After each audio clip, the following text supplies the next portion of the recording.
ഇന്ന് നമ്മുടെ കാസക്കുട്ടന്മാരുടെ ഒരു പ്രസ്താവന ഉണ്ട്. പൊളിറ്റിക്കൽ ഇസ്ലാമിൻ്റെ ട്രോജൻ കുതിരയാണ് മരിയോ ജോസഫ്. സാമ്പത്തിക ഇടപാടുകൾ കേന്ദ്ര ഏജൻസികൾ അന്വേഷിക്കണം. നമ്മുടെ പിന്നെ ഇയാളുണ്ടല്ലോ മരിയോ ജോസഫ്, പിന്നെ ഭാര്യയെ തല്ലും അതൊക്കെ ചെയ്തുകൊണ്ട് ഇപ്പം പ്രശ്നത്തിലായ. അപ്പോൾ ഇതിൽ ഞാനിത് കണ്ടപ്പോൾ ഭയങ്കര രസമായിട്ട് തോന്നി. കാരണം എന്താ വെച്ചാൽ ഇത്തരം ആളുകൾ, ഈ പറഞ്ഞ ആളുകൾ തന്നെ, അല്ലെങ്കിൽ ഇതുപോലെയുള്ള ഒരു ഇസ്ലാമിനെതിരെ എന്തെങ്കിലും ഒരു കച്ചിത്തുരുമ്പ് കിട്ടുമോ എന്ന് ആലോചിച്ച് നടക്കുന്ന ആളുകൾ വലിയ കാര്യമായിട്ട് മുസ്ലിങ്ങളുടെ ഒരു പണ്ഡിതൻ അത് ഇസ്ലാമിനെ പഠിച്ചിട്ട് ആൾക്ക് മനസ്സിലായിരിക്കുന്നു ക്രൈസ്തവതയാണ് ശരി, ഇത്ര തങ്കപ്പെട്ട മനുഷ്യന്മാരൊക്കെ നമ്മളിലേക്ക് വരുന്നു എന്നൊക്കെ പറഞ്ഞു. എന്നിട്ട് ഇസ്ലാമിനെ ഇല്ലാതാക്കാൻ വേണ്ടി കൊണ്ടുവരുന്ന വലിയൊരു അവതാരമായിട്ടൊക്കെ കൊണ്ടുവന്ന ആളാണ്. എന്നിട്ട് ഇപ്പം ഒരു വിഷയം വന്നപ്പോൾ ഇത് മാത്രമല്ല, വേറെയും ഒരുപാട് പ്രതികരണങ്ങൾ നമ്മൾ കണ്ടു. ഈ ഇദ്ദേഹത്തിൻ്റെ ഒരു തീവ്രവാദ ഫണ്ടിങ് ആരോ നോക്കണം, ഇദ്ദേഹം മുസ്ലിങ്ങളുടെ ചാരൻ. അപ്പോൾ ഇതിൽ നിന്നൊക്കെ എനിക്ക് മനസ്സിലായെന്ന് വെച്ചാൽ, നിങ്ങൾ എത്ര തന്നെ പട്ടിപ്പണി എടുത്തുകൊണ്ട് ഇസ്ലാമിക വിരുദ്ധമായ പ്രവർത്തനങ്ങൾ ചെയ്താലും ഈ ഒരു മെൻറ്റാലിറ്റിയുള്ള ആളുകൾ നിങ്ങൾ ഇങ്ങനെ കാണുള്ളൂ. അപ്പോൾ ഇത് ഇവിടെ മാത്രമല്ല, ഇപ്പം എക്സ് മുസ്ലിം ഭീകരവാദി എത്ര വിമർശിച്ചിട്ടും ഇത്ര കാര്യങ്ങളൊക്കെ ഇസ്ലാമിനെതിരെ ചെയ്തിട്ടും ഇയാൾ ഇപ്പോഴും മുസ്ലിം തീവ്രവാദി മാത്രമല്ല, ഇത് എക്സ് മുസ്ലിം ഭീകരവാദി പിന്നെ ജർമ്മനിയിൽ ആക്രമണം നടത്തിയല്ലോ, അവിടെയും ഇവർ ഇതേ കാര്യമാണ് പറഞ്ഞത്. അയാൾ മുസ്ലിം ആണല്ലോ, മുസ്ലിം ആയിരുന്നല്ലോ, അതുകൊണ്ട് അതങ്ങനെ വരുള്ളൂ. കേരളത്തിലടക്കമുള്ള എക്സ് മുസ്ലിങ്ങൾ അടക്കം പറഞ്ഞു അതാ Muslims are by nature violent. അവർ ബൈ നേച്ചർ വയലൻ്റ് ആണ്, അതുകൊണ്ട് ഈവൻ എക്സ് മുസ്ലിങ്ങൾ പോലും അങ്ങനെയൊക്കെ ചെയ്തേക്കാം, കാരണം എന്താ, അത് മുസ്ലിങ്ങളുടെ പ്രകൃതമാണെന്നാണ്. അപ്പോൾ ഇതൊക്കെ എനിക്ക് മനസ്സിലായ കാര്യം എന്താ വെച്ചാൽ, ഇവരുടെ മനസ്സിൻ്റെ ഉള്ളിലുള്ള വളരെ വികൃതമായൊരു ജാതി ചിന്തയാണ് പുറത്തു വരുന്നത്. പ്രത്യേകിച്ചും സംഘപരിവാറിൻ്റെയും, അല്ലെങ്കിൽ അതിൻ്റെ ഓരം പറ്റുമ്പോൾ സ്വാഭാവികമായിട്ടും ആ ഒരു ചിന്ത പിന്നെ വരുമല്ലോ. എന്നുവെച്ചാൽ ഒരു മനുഷ്യൻ്റെ വാല്യൂ എന്ന് പറയുന്നത് അവൻ്റെ ജന്മത്തിലാണ്, അവൻ്റെ ഒരു വംശത്തിലാണ് എന്ന ഒരു, ഇപ്പോൾ നമ്മൾ മനസ്സിലാക്കുന്നത്, ഇപ്പോൾ ഇസ്ലാം, ഹൈന്ദവത, ക്രൈസ്തവത, നിരീശ്വരവാദം, ഇതിനൊക്കെ നമ്മൾ മനസ്സിലാക്കുന്നത് എന്താ, ഓരോ ആശയങ്ങളായിട്ടാണ്. ഇസ്ലാം എന്ന് പറഞ്ഞാൽ ഒരു ഏകദൈവ വിശ്വാസം, ഏകദൈവത്തിന് സമർപ്പിക്കുക. ക്രൈസ്തവത എന്ന് പറഞ്ഞാൽ ഒരു ത്രിയേകത്വം, ഹൈന്ദവത എന്നുള്ളത് അതിന് വേറെ കുറേ ദർശനങ്ങൾ, നിരീശ്വരവാദം എന്ന് പറഞ്ഞാൽ ദൈവമില്ലായ്മ, ഇതൊക്കെയാണ് നമ്മൾ മനസ്സിലാക്കുന്നത്. പക്ഷേ ഇവരാളുകളെ കാണുന്നത് വെച്ചാൽ, കുറച്ച് ജന്മം കൊണ്ട് തന്നെ സുഹൃതം കിട്ടിയ കുറേ ആളുകൾ, ജന്മം തന്നെ കൊണ്ട് തന്നെ അധമരായ കുറച്ച് ആൾക്കാർ. ഈ ജന്മം കൊണ്ട് അധമരായ, ജാതിയാൽ തൂത്താത്തത് ആ ഒരു സംഭവം ഉണ്ടല്ലോ. അപ്പോൾ ജാതിയാൽ തന്നെ അധമരായ ആളുകൾ അവരിനി എന്ത് ചെയ്തിട്ടും കാര്യമില്ല, അവരിനി പിന്നെ ഇസ്ലാം വിമർശകരായിട്ടോ. ഈ ചിന്തയാണ് ആക്ച്വലി ഒരുപാട് ആളുകളെ എന്താ പറയാ വലിയ വംശഹത്യക്കൊക്കെ നയിക്കുന്ന, വംശത്തിലേക്ക് എത്തിക്കുന്നതാണ് ഈ ബേസിക് ചിന്ത എന്നാണ്. അപ്പോൾ എന്തൊക്കെ ഉണ്ടായിട്ടും കാര്യമില്ല, ഈ വിഭാഗമാണോ അവർ മോശക്കാരാണ്, അവർ പ്രശ്നക്കാരാണ് എന്ന ചിന്ത. വിഭാഗം ആവണ്ട, വിഭാഗത്തിന്റെ എന്തെങ്കിലും ഒറിജിനോ എന്തെങ്കിലും അതും വിഭാഗത്തിന്റെ അരികെ പറ്റുക പറഞ്ഞാൽ, വിഭാഗത്തിന്റെ അരികെ പറ്റിയതിനു ശേഷം ഇതിന് നേരെ എതിരായ ആൾക്കാരാണ് ഇവരൊക്കെ. ഇപ്പോൾ ജർമ്മനിയിൽ പറഞ്ഞ എക്സ് മുസ്ലിം അറ്റാക്ക് ഉണ്ടായിട്ടുള്ള ആളാണെങ്കിലും, അതേപോലെ തന്നെ ഇപ്പോൾ പറയുന്ന മരിയോ ജോസഫ് ആണെങ്കിലും ഒക്കെ നേരെ ഓപ്പോസിറ്റ് ആയതാണ്, മുസ്ലിങ്ങൾക്ക് നേരെ എതിരായതാണ്. എന്നാലും അതിനെന്തെങ്കിലുമൊക്കെ ഒരു കണക്ഷൻ ഉണ്ടായാൽ മതി, ആ കണക്ഷൻ ഉണ്ടെങ്കിൽ ഇയാൾ പ്രശ്നമാണെന്ന് പറയുന്ന കാര്യമാണ് ഡെഫിനറ്റ്ലി ആളുകളെ വംശത്തിലേക്ക് എത്തിക്കുന്നത്. ഇപ്പോൾ എന്താ പറയുക, ഹിറ്റ്ലറിൻ്റെ വിഷയമാണെങ്കിലും മുസോളിൻ്റെ വിഷയമാണെങ്കിലും നമ്മൾ പരിശോധിക്കുന്ന സമയത്ത് കാണാൻ കഴിയുന്ന അത്തരത്തിലുള്ള വംശഹത്യകളുടെയൊക്കെ ബാക്കിൽ വർക്ക് ചെയ്യുന്ന വെച്ചാൽ എക്സ്ട്രീം ഹെയ്റ്റ്, ഒരു വിഭാഗത്തിനോട് അൺകണ്ടീഷണൽ ഹെയ്റ്റ് എന്ന് പറയില്ലേ, ഒരു കണ്ടീഷനും ഇല്ല.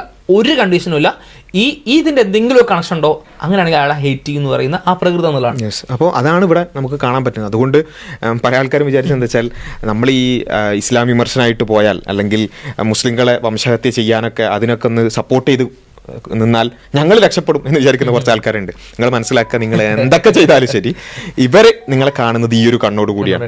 അപ്പോൾ ഉദാഹരണത്തിന് ഇപ്പം ഈ നമ്മുടെ ഇടയിൽ, അല്ലെങ്കിൽ കേരളത്തിലൊക്കെ ഇത്തരത്തിലുള്ള വെറുപ്പ് ഉൽപ്പാദിപ്പിക്കാൻ ഏറ്റവും മുന്നിൽ നിൽക്കുന്ന ഒരു സ്വയം പ്രഖ്യാപിത നുണയനും സ്വയം പ്രഖ്യാപിത തീവ്രവാദിയാണ് അദ്ദേഹം.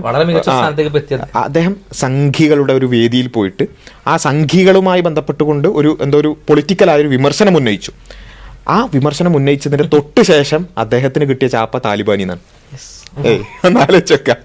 അതായത് മുസ്ലിങ്ങളൊക്കെ പിടിച്ചു തീവ്രവാദിയാക്കുന്ന, എല്ലാവരെയും എന്താ പറയാ വെറുപ്പ് പ്രചരിപ്പിക്കുന്ന, ഇസ്രായേലിനെ പോലും ഇങ്ങനെ എന്താ പറയാ വംശഹത്യ അവരുടെ ആസ്വദിക്കുന്ന, അവരങ്ങനെ പുകഴ്ത്തിക്കൊണ്ടിരിക്കുന്ന, അവരുടെ ദിക്ർ ഇങ്ങനെ ചൊല്ലിക്കൊണ്ടിരിക്കുന്ന, അതായത് ഞാൻ മുസ്ലിം അല്ലട്ടോ, നിങ്ങളൊപ്പാണ് കേട്ടോ എന്ന് ഡെയിലി ഒരു 100 വട്ടം പറഞ്ഞുകൊണ്ടിരിക്കുന്ന മനുഷ്യനാണ് ഒറ്റ സ്റ്റേറ്റ്മെന്റ് കൊണ്ട് താലിബാനാക്കിയത്. അപ്പോൾ ഇത് ഇവരുടെ മെന്റാലിറ്റിയാണ്. ഈ മെന്റാലിറ്റി എത്ര തന്നെ ചെയ്താലും, എത്ര തന്നെ തേച്ചു മാച്ച് കളയാൻ ശ്രമിച്ചാലും, ആ ജാതി ചിന്ത എന്ന് പറയുന്ന ആ അധമ ചിന്ത ഇവരുടെ മനസ്സിലുണ്ടാകും. അത് ഈ അബ്ദുള്ള കുട്ടിയാണെങ്കിലും ശരി, ഇവർക്ക് വേണ്ടി രാഷ്ട്രീയപരമായിട്ടോ അല്ലെങ്കിൽ ആശയപരമായിട്ടോ ഇങ്ങനെയൊക്കെ പ്രവർത്തിക്കുന്ന ആരാണെങ്കിലും ഇത് തന്നെയാണ് നിങ്ങൾക്ക് വരാനിരിക്കുന്ന ഫെയ്റ്റ് എന്നുള്ളത് നമ്മൾ മനസ്സിലാക്കുക. കാരണം പിന്നെ സിംപ്ലി വേറെ കാര്യം വെച്ചാൽ, ശരിക്കും മനുഷ്യർ ഒന്നാണെന്ന് പറയുന്ന കാര്യം വെറുതെ പറയുന്നല്ല.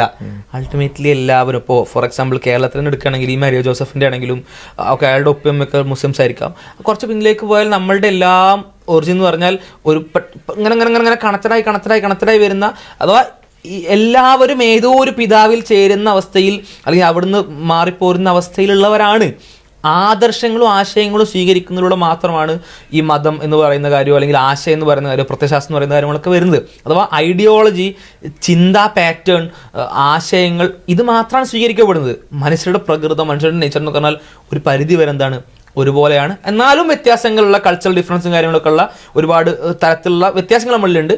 അതൊന്നും മനുഷ്യനുള്ള പ്രകൃതിയാലുള്ള വ്യത്യാസങ്ങളിൽ ഒരു വ്യത്യാസവും അവർ വെറുക്കാനോ അവരെ അപകടകാരിയായിട്ട് മനസ്സിലാക്കാനോ അവരെ മാറ്റി നിർത്താനോ കാരണമാകുന്ന ഒരു വ്യത്യാസവും അവരില്ല എന്നുള്ളതാണ്. യെസ്. അപ്പോൾ അതിൽ വേറൊരു തലം ഇത് ഈ ചർച്ചകളിൽ വരുന്നത് വെച്ചാൽ, ഒരു ഭാഗത്ത് മുസ്ലിങ്ങളെയും ഇസ്ലാമിനെയും അങ്ങേയറ്റം കൊച്ചാക്കിയ ഒരു വ്യക്തി, അദ്ദേഹത്തിൽ നിന്ന് ഇങ്ങനെ ഒരു തെറ്റായൊരു പ്രവൃത്തി, ഒരു മോശം കാര്യം ഉണ്ടാകുമ്പോഴേക്ക് അതിനെ നേരെ ഇസ്ലാമിലേക്ക് ആട്രിബ്യൂട്ട് ചെയ്യുക എന്ന് വെച്ചാൽ, എന്ത് മോശമുണ്ടെങ്കിലും അത് മുസ്ലിങ്ങളിലേക്ക്, ഈവൻ ആ മുസ്ലിങ്ങളെ ഇല്ലാതാക്കാനും അല്ലെങ്കിൽ അവരെ ആശയപരമായി എത്രമേൽ എതിർക്കാനും മുന്നിൽ നിന്ന ഒരു വ്യക്തിയാണെങ്കിൽ പോലും അങ്ങനെ ഇപ്പോൾ ഈ ഇടത് ചിന്തകരായ ചില ആൾക്കാരൊക്കെ പോസ്റ്റ് കണ്ടു, മുസ്ലിം തീവ്രവാദം അന്വേഷിക്കണം എന്നാണ്. അപ്പോൾ എന്ത് തിന്മ ഉണ്ടെങ്കിലും അത് മുസ്ലിം ആട്രിബ്യൂഷൻ. മുസ്ലിങ്ങൾ ഇനി എന്തെങ്കിലും നന്മ ചെയ്താൽ അത് അവരുടെ വ്യക്തിപരമായ നന്മ മാത്രം. ഇപ്പൊ മറ്റേ രവീന്ദ്രൻ എന്ന് പറഞ്ഞല്ലോ, ഒസാമ ബിൻ ലാദൻ നല്ല മനുഷ്യനാണ്, അയാളുടെ സോഫ്റ്റ്വെയർ ആണ് പ്രശ്നം. അപ്പൊ ഇയാളെ സോഫ്റ്റ്വെയർ മാറിയിട്ടില്ലേ? സോഫ്റ്റ്വെയർ മാറിയല്ലോ, അപ്പൊ എന്ത് ആ മനുഷ്യൻ നല്ല മനുഷ്യനല്ലേ? അപ്പൊ സിമ്പിൾ വെച്ചാൽ ഇസ്ലാമിലേക്ക് എങ്ങനെ കണക്ട് ചെയ്യാൻ പറ്റും? ഇപ്പോൾ ഒസാമ ബിൻ ലാദൻ എടുക്കുകയാണെങ്കിൽ, അല്ലെങ്കിൽ അത്തരത്തിലൊരു ടെററിസത്തിൽ വളരെ ഫേമസ് ആയിട്ട് ഒരാൾ എടുക്കുകയാണെങ്കിൽ, ആ വ്യക്തി നല്ല മനുഷ്യനാണ്, അയാളുടെ ആശയമാണ് പ്രശ്നം. ഇനി ഒരു വ്യക്തി മുസ്ലിം കുടുംബത്തിൽ ജനിച്ച് അയാൾ ആശയം നിരീശ്വരവാദമായി, അല്ലെങ്കിൽ ആശയം ക്രിസ്ത്യാനിറ്റി ആയി, അല്ലെങ്കിൽ ആശയം ഹൈന്ദവത ആയെങ്കിൽ അയാളുടെ ആശയമല്ല പ്രവർത്തിക്കുന്നത്. ആശയം എന്ന് പറഞ്ഞാൽ ഒരു മനുഷ്യനിൽ ഒരു പ്രവർത്തനം ഉണ്ടാക്കാത്ത, ഒരു സ്വാധീനം ഉണ്ടാക്കാത്ത ഒരു കാര്യമാണല്ലോ. അയാളുടെ പ്രകൃതം, അയാളെന്ന മനുഷ്യൻ, അത് മുസ്ലിം ജീനാണല്ലോ, അതാണ് പ്രശ്നം. അഥവാ ഇയാളിലെ എന്താണോ മുസ്ലിങ്ങളിലേക്ക് വെക്കാൻ പറ്റുന്നത് അത് മുസ്ലിമിലേക്ക് വെക്കുക. ഇപ്പോൾ ഒരു മനുഷ്യൻ വെറുതെ നിന്നിട്ട് തൊപ്പി വെച്ചാൽ ആ തൊപ്പി എന്ത് ചെയ്യുക? കുറ്റപ്പെടുത്തുക. അല്ലെങ്കിൽ ആ തൊപ്പിയാണ് ചെക്കൻ ആ ആളെ കൊണ്ട്, ആ മനുഷ്യനെ കൊണ്ട് തിന്മ ചെയ്യിക്കുന്നു പറയാം. അഥവാ മുസ്ലിം കണക്ഷൻ എവിടേക്ക് കൊണ്ടുപോകാൻ പറ്റുമോ ആ കൊണ്ടുപോകുന്ന ഏരിയയാണ് പ്രശ്നം എന്ന് പറയാം. യെസ്. അപ്പോൾ ഇത്തരത്തിലുള്ള ചിന്തകളാണ് പലപ്പോഴും നമുക്ക് ഇങ്ങനെയുള്ള വിഷയങ്ങൾ ഉണ്ടാകും. പ്രത്യേകിച്ചും ഇടത് ചിന്തകർ എന്നൊക്കെ പറയുന്ന ആൾക്കാരുടെ അടുത്ത് നിന്ന് പോലും ഇത്തരത്തിലുള്ള കാര്യങ്ങൾ നമ്മൾ കാണുകയാണ്. അത് ഓരോരുത്തരുടെ മെൻറ്റാലിറ്റി വെളിവാക്കുന്നതാണ്. രണ്ടാമത്തത് ഇങ്ങനെയൊക്കെ പട്ടിപ്പണി ചെയ്യുന്ന കുറച്ച് ആൾക്കാർക്കുള്ളൊരു മെസ്സേജ് കൂടിയാണ്. നിങ്ങൾ എന്തൊക്കെ ചെയ്താലും ശരി, ഇവരെ സംബന്ധിച്ചിടത്തോളം നിങ്ങളെ കാണുന്നത് ആ ഒരു കണ്ണോടുകൂടി മാത്രമാണ്. അത് നിങ്ങൾ എന്ത് ചെയ്താലും കാര്യമില്ല എന്നുള്ളത് കൂടി മനസ്സിലാക്കുക എന്നുള്ളത് മാത്രമാണ് ഈ ഒരു വിഷയത്തിൽ പറയാനുള്ളത്. ഇത്തരം വിഷയങ്ങൾ കൂടുതലായി നമുക്ക് ചർച്ച ചെയ്യാം.